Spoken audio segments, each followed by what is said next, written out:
सरोजिनी अपने पिता मनोहर के साथ रहा करती थी। सरोजिनी की माँ बचपन में ही गुजर गई थी। तब से उसके पिता मनोहर ने ही उसका देखभाल किया था। एक पिता होने के नाते उसने अपनी सारी जिम्मेदारियां अच्छे से निभाई थी। सरोजिनी अब शादी के लायक हो गई थी और वो अपनी बेटी सरोजिनी की शादी एक नुपुर नाम के लड़के से करने वाला था। नुपुर एक सॉफ्टवेयर इंजीनियर था और अच्छा खासा कमाता भी था। वहीं दूसरी तरफ नुपुर की माँ को एक संस्कारी, आज्ञाकारी और घरेलू लड़की चाहिए थी, लेकिन सरोजिनी को तो खाना भी बनाना नहीं आता था। अरे बेटी सरोजनी, अब मैं क्या बताऊं।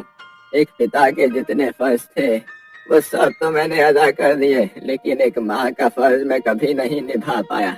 एक माँ अपनी बेटी को जिस तरह से संस्कार सिखाती है वो अलग ही होते हैं बेटा। अब मैं तुझे खाना बनाना सिखाता या फिर पैसे कमाता। अरे पिताजी, आप ऐसे क्यों कहते हो? आपकी परवरिश में कोई कमी नहीं है। ये तो मेरे ऊपर ही रह गया ज्यादा लाड़ प्यार के चक्कर में।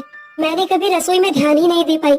लेकिन आप चिंता मत करो, मैं अपनी पहली रसोई में अपने ससुराल वालों को ऐसा खाना बनाकर खिलाऊंगी कि सब लोग बहुत खुश हो जाएंगे।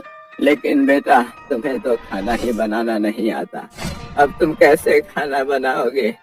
अच्छा, ये तो मैंने सोचा ही नहीं। कोई नहीं पिताजी, मैं YouTube से देखकर सीख लूंगी।